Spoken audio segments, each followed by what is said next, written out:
요한복음 8장.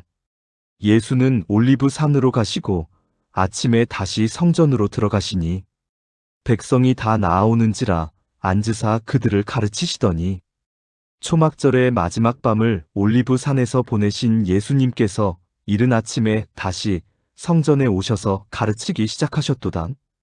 올리브 산은 예루살렘 동쪽에 있는 산으로 예수님께서 종종 기도와 묵상을 위해 가시던 곳이었다. 당시 순례자들이 많아 숙소를 구하기 어려웠기에 예수님께서는 야외에서 밤을 보내셨을 것이다. 성전 뜰에는 이른 아침부터 말씀을 듣기 원하는 사람들이 모여들었으니 예수님의 가르침에 대한 갈급함이 얼마나 컸는지를 알 수 있도다. 서기관들과 바리새인들이 간음 중에 잡힌 여자를 끌고 와서 가운데 세우고 예수께 말하되 선생이여 이 여자가 간음하다가 현장에서 잡혔나이다. 모세는 율법에 이러한 여자를 돌로 치라 명하였거니와 선생은 어떻게 말하겠나이까. 이렇게 말함은 고발할 조건을 얻고자 하여 예수를 시험함이러라. 종교 지도자들이 간음한 여인을 데리고 와서 예수님을 궁지에 몰아넣으려 했도다. 이는 교묘하게 계획된 함정이었으니 만약 예수님께서 율법대로 돌로 치라고 하시면 자비로우신 분이라는 평판에 손상이 가고 만약 용서하라고 하시면 율법을 무시하는 자라고 고발할 수 있었기 때문이었다. 그런데 이상한 것은 간음은 남녀가 함께 저지르는 죄인데도 남자는 어디 가고 여자만 끌고 왔다는 점이었으니 이는 처음부터 예수님을 시험하려는 의도로 꾸며진 일임을 알 수 있다. 또한 로마 치하에서는 유대인들이 사형을 집행할 권한이 없었기에 실제로 돌로 치는 것은 불가능했던 상황이었도다. 예수께서 몸을 굽히사 손가락으로 땅에 쓰시니 그들이 묻기를 마지 아니하는지라. 이에 일어나 이르시되 너희 중에 죄 없는 자가 먼저 돌로 치라 하시고 다시 몸을 굽히사 손가락으로 땅에 쓰시니 예수님께서 땅에 무엇을 쓰셨는지는 성경에 기록되지 않았지만 많은 학자들이 추측하기로는 그들의 죄목들을 적으셨거나 구약의 말씀을 기록하셨을 것이라고 한다.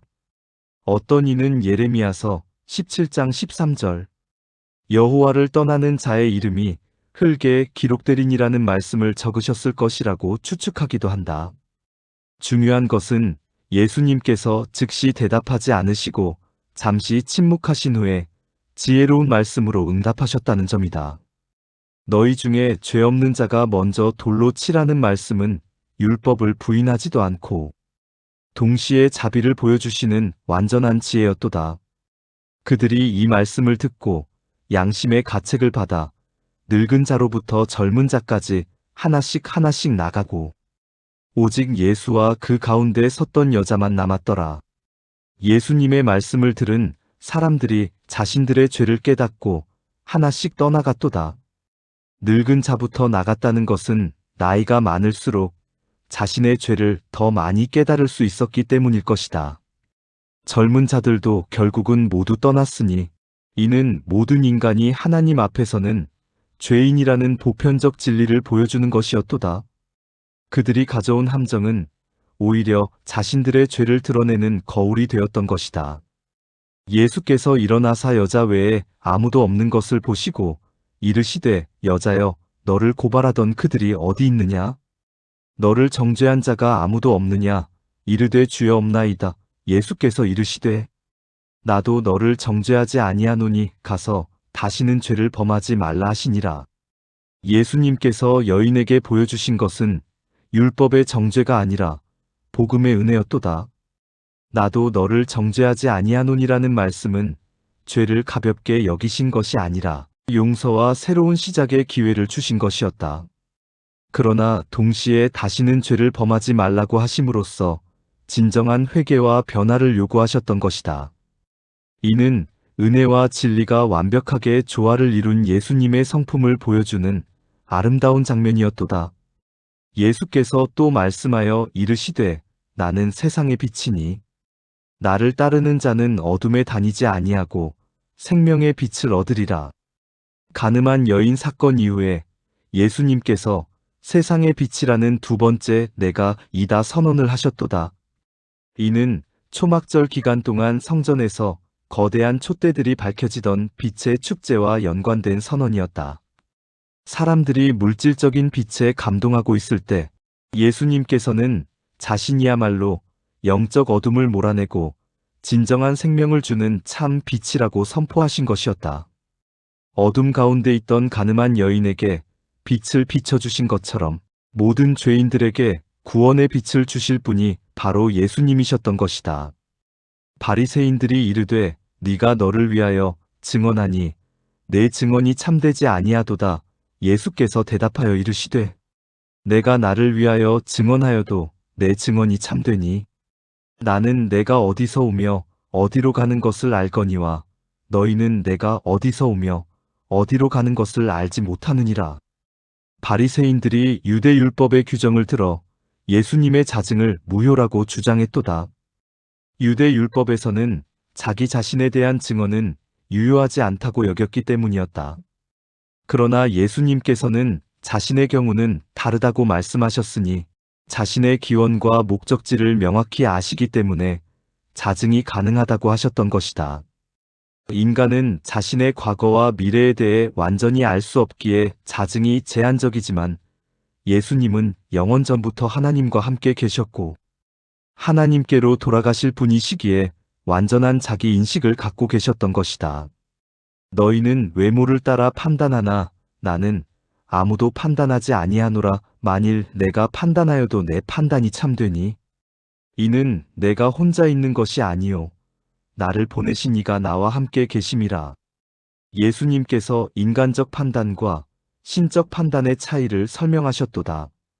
사람들은 겉모습이나 편견에 따라 판단하지만 예수님은 그런 인간적 판단을 하지 않으신다고 하셨다. 그러나 만약 판단하신다면 그 판단은 참되다고 하셨으니 하나님 아버지와 함께 하시는 완전한 지혜로 판단하시기 때문이었도다. 너희 율법에도 두 사람의 증언이 참되다 기록되었으니 내가 나를 위하여 증언하는 자가 되고 나를 보내신 아버지도 나를 위하여 증언하시느니라.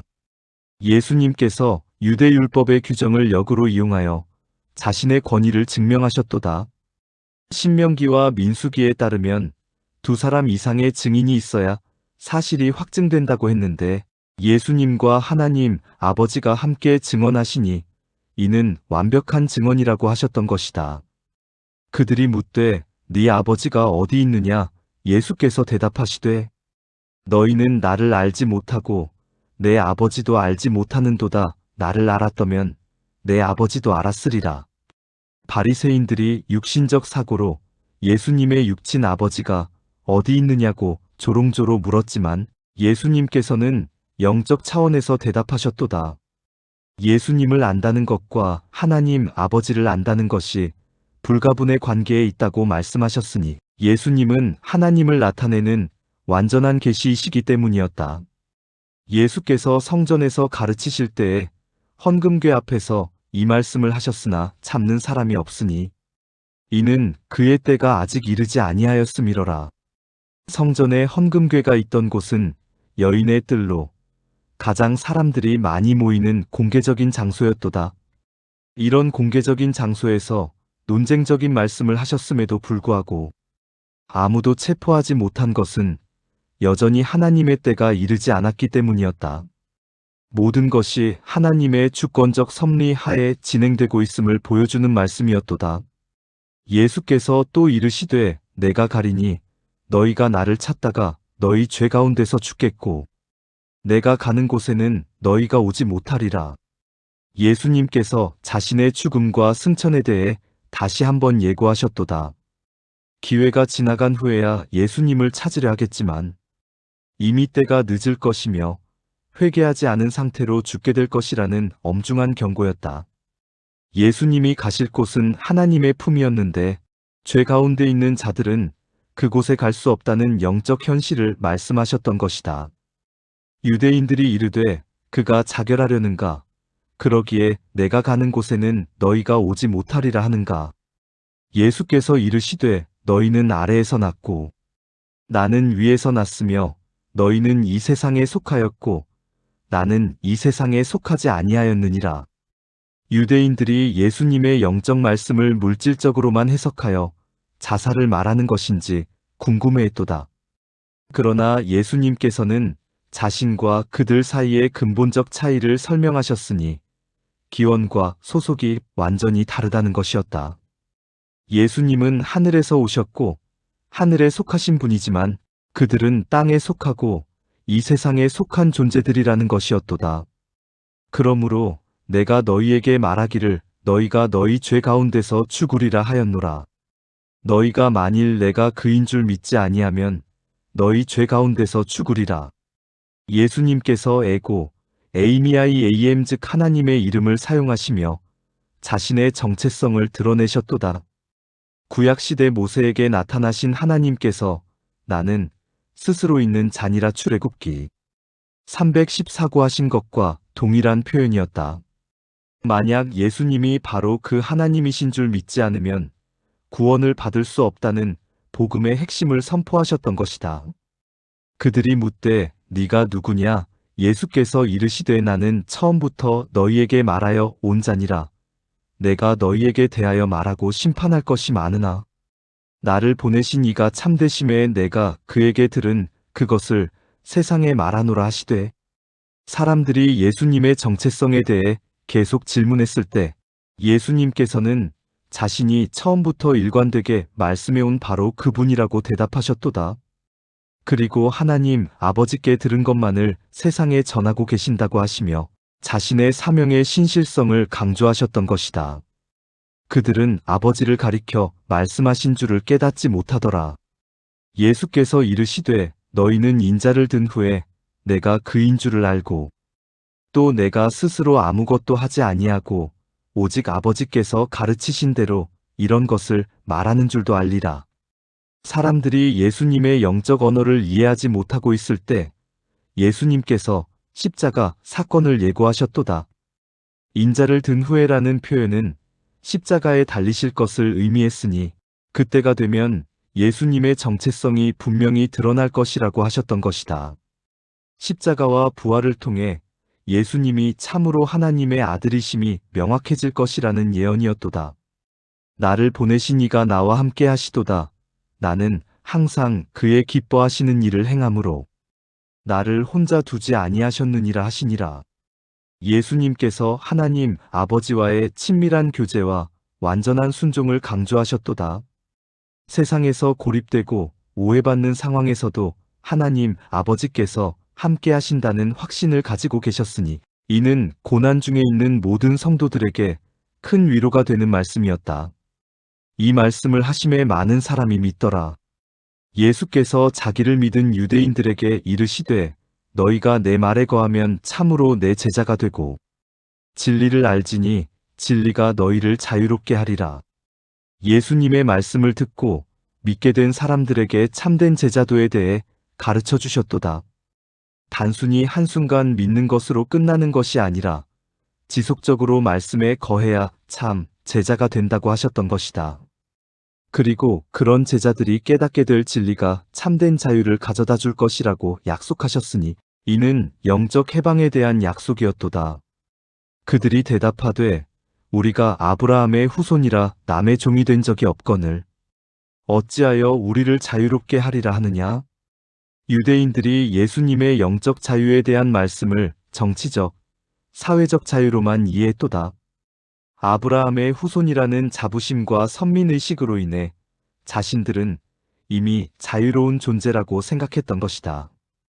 그러나 그들은 당시 로마의 지배 하에 있었고 과거에도 이집트, 바벨론, 페르시아, 헬라 등의 지배를 받았던 역사를 간과하고 있었도다. 예수께서 대답하시되 진실로 진실로 너희에게 이르노니 죄를 범하는 자마다 죄의 종이라. 종은 영원히 집에 거하지 못하되 아들은 영원히 거하나니. 그러므로 아들이 너희를 자유롭게 하면 너희가 참으로 자유로우리라. 예수님께서 참된 자유와 속박의 개념을 영적 차원에서 설명해 주셨도다. 죄가야말로 인간을 진정으로 속박하는 것이며 아무리 정치적으로 자유로워도 죄의 종이 되어 있으면 참된 자유가 아니라는 것이었다. 그리고 하나님의 아들인 예수님만이 이런 죄의 속박에서 해방시켜 주실 수 있다고 말씀하셨던 것이다. 내가 아노라 너희는 아브라함의 후손이나 내 말이 너희 안에 있을 곳이 없으므로 나를 죽이려 하는도다. 나는 내 아버지에게서 본 것을 말하고 너희는 너희 아버지에게서 들은 것을 행하느니라. 예수님께서 그들이 육신적으로는 아브라함의 후손이지만 영적으로는 전혀 다른 아버지를 섬기고 있다고 지적하셨도다. 아브라함은 하나님을 믿고 순종했지만 그들은 하나님의 말씀을 거부하고 오히려 하나님의 아들을 죽이려 하고 있었기 때문이었다. 대답하여 이르되 우리 아버지는 아브라함이라 하니 예수께서 이르시되 너희가 아브라함의 자손이면 아브라함이 행한 일들을 할 것이거늘 지금 하나님께 들은 진리를 너희에게 말한 사람인 나를 죽이려 하는도다. 아브라함은 이렇게 하지 아니하였느니라. 예수님께서 아브라함의 참된 후손이라면 그의 믿음과 행실을 본받아야 한다고 말씀하셨도다. 아브라함은 하나님의 말씀을 들으면 순종했지만 그들은 하나님께서 보내신 분의 말씀을 거부하고 있었던 것이다. 너희는 너희 아비의 행사를 하는도다 대답하되 우리가 음란한 데서 나지 아니하였고 아버지는 한 분뿐이시니 곧 하나님이시로다. 유대인들이 예수님의 말씀에 격분하여 자신들은 우상 숭배나 영적 음행에서 나지 않았고 오직 하나님만을 아버지로 섬긴다고 항변했도다. 구약에서 우상 숭배를 간음으로 비유했기에 그들은 자신들의 종교적 순수성을 강조한 것이었다. 예수께서 이르시되 하나님이 너희 아버지였으면 너희가 나를 사랑하였으리니 이는 내가 하나님께로부터 나와서 왔음이라. 나는 스스로 온 것이 아니요 아버지께서 나를 보내셨느니라. 어찌하여 내 말을 깨닫지 못하느냐. 이는 내 말을 들을 수 없음이라. 예수님께서 그들의 주장을 논리적으로 반박하셨도다. 만약 정말로 하나님을 아버지로 섬긴다면 하나님께서 보내신 아들을 사랑해야 마땅하다는 것이었다. 그런데 예수님을 거부한다는 것은 실제로는 하나님을 아버지로 모시지 않는다는 증거라고 하셨던 것이다. 너희는 너희 아비 마귀에게서 났으니 너희 아비의 욕심대로 너희도 행하고자 하느니라. 그는 처음부터 살인한 자요. 진리가 그 속에 없으므로 진리에서 서지 못하고 거짓을 말할 때마다 제 것으로 말하나니 이는 그가 거짓말쟁이요 거짓의 아비가 됨이라. 예수님께서 그들의 영적 정체성을 폭로하셨으니 그들의 진정한 아비는 하나님이 아니라 사탄이라고 선언하셨도다. 이는 매우 충격적인 말씀이었으나 그들의 행동 양상을 보면 명확한 진단이었다. 사탄의 특징인 살인과 거짓말이 바로 그들에게서 나타나고 있었기 때문이었다. 내가 진리를 말하므로 너희가 나를 믿지 아니하는도다. 너희 중에 누가 나를 죄로 책잡겠느냐? 내가 진리를 말하는데도 어찌하여 나를 믿지 아니하느냐? 예수님께서 자신의 무죄성을 선포하시며 그들의 불신을 책망하셨도다. 예수님의 삶과 말씀에서 아무런 죄를 찾을 수 없음에도 불구하고 믿지 않는 것은 그들이 진리를 사랑하지 않기 때문이라고 지적하셨던 것이다. 하나님께 속한 자는 하나님의 말씀을 듣나니 너희가 듣지 아니함은 하나님께 속하지 아니하였음이라. 예수님께서 영적 분별의 기준을 제시하셨으니 하나님께 속한 자는 자연스럽게 하나님의 말씀에 귀를 기울이게 된다는 것이었도다. 그들이 예수님의 말씀을 듣지 않는 것은 그들이 하나님께 속하지 않았다는 명확한 증거라고 하셨던 것이다. 유대인들이 대답하여 이르되 우리가 너를 사마리아 사람이라 또는 귀신이 들렸다 하는 것이 옳지 아니하냐? 유대인들이 예수님의 날카로운 지적에 격분하여 인신공격을 시작했도다. 사마리아 사람이라고 하는 것은 당시 유대인들에게는 최대의 모독이었으니 사마리아인들을 혼혈족으로 여기며 극도로 멸시했기 때문이었다. 또한 귀신 들렸다고 하는 것은 정신병자라는 의미였으니 논리적 반박이 불가능해지자 인격 모독으로 방향을 돌린 것이었도다. 예수께서 대답하시되 나는 귀신 들린 것이 아니라 오직 내 아버지를 공경함이거늘 너희가 나를 무시하는도다. 나는 내 영광을 구하지 아니하나 구하고 판단하시는 이가 계시느니라. 예수님께서 그들의 모독적인 비난에 침착하게 응답하셨도다. 자신은 귀신 들린 것이 아니라 오히려 하나님 아버지를 공경하고 있다고 하시며 자신의 영광을 추구하지 않지만 하나님께서 자신을 위해 영광을 구하시고 판단하실 것이라고 말씀하셨던 것이다. 이는 모든 모독과 비난을 하나님께 맡기시는 겸손한 태도였도다. 진실로 진실로 너희에게 이르노니 사람이 내 말을 지키면 영원히 죽음을 보지 아니하리라. 예수님께서 자신의 말씀을 지키는 자에게 영생을 약속하셨도다. 이는 단순히 육체적 죽음이 없다는 의미가 아니라 영적 죽음, 즉 하나님과의 분리를 경험하지 않을 것이라는 의미였다. 예수님의 말씀을 지키는 자는 육체는 죽을지라도 영혼은 영원히 하나님과 함께 살 것이라는 복음의 핵심 약속이었도다. 유대인들이 이르되 지금 네가 귀신 들린 줄을 아노라. 아브라함과 선지자들도 죽었거늘. 내 말은 사람이 내 말을 지키면 영원히 죽음을 맛보지 아니하리라 하니 너는 우리 조상 아브라함보다 큰 자냐? 그도 죽었고 선지자들도 죽었거늘 너는 너를 누구라 하느냐? 유대인들이 예수님의 영적 말씀을 물질적으로만 해석하며 조롱했도다. 그들의 존경하는 아브라함과 모든 선지자들이 육체적으로 죽었는데 어떻게 예수님이 죽음을 보지 않게 해줄 수 있느냐며 의아해했던 것이다. 그들은 예수님이 자신을 아브라함보다도 큰 자라고 주장한다며 신성 모독이라고 여겼던 것이다.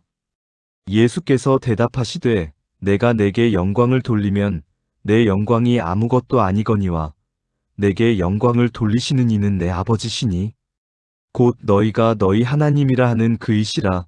너희는 그를 알지 못하되 나는 아노니 만일 내가 알지 못한다 하면 나도 너희 같이 거짓말쟁이가 되리라. 나는 그를 알고 또 그의 말씀을 지키노라.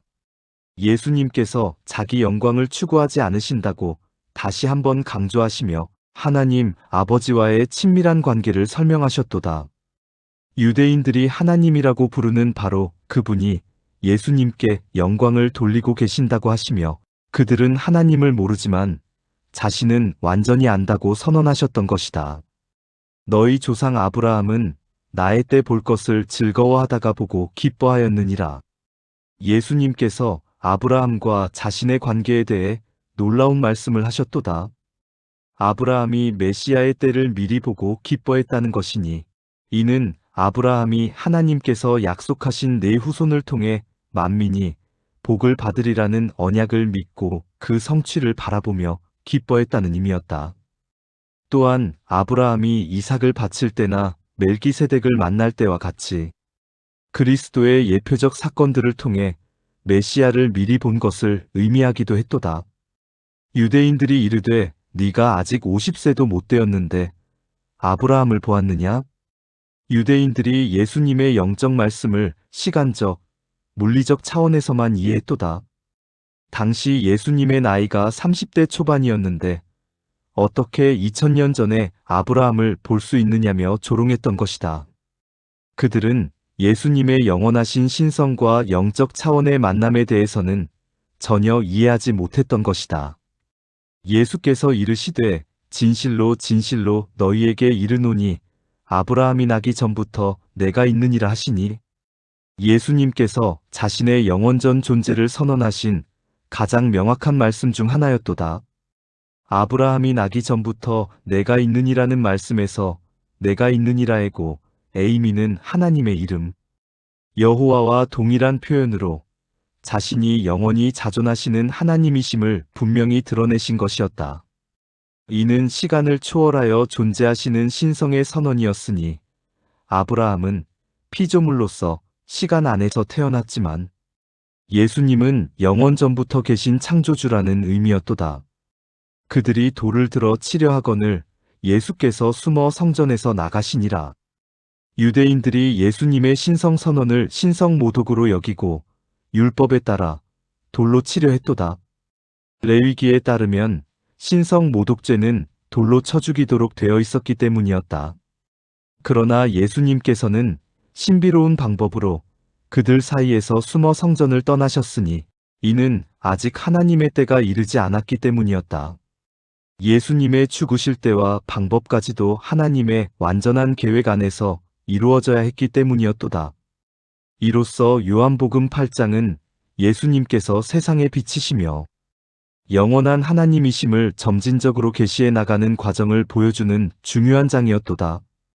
가늠한 여인에게 보여주신 은혜와 진리로 시작하여 자신이 세상의 빛이라는 선언을 통해 영적 어둠을 몰아내시는 구원자임을 나타내셨다.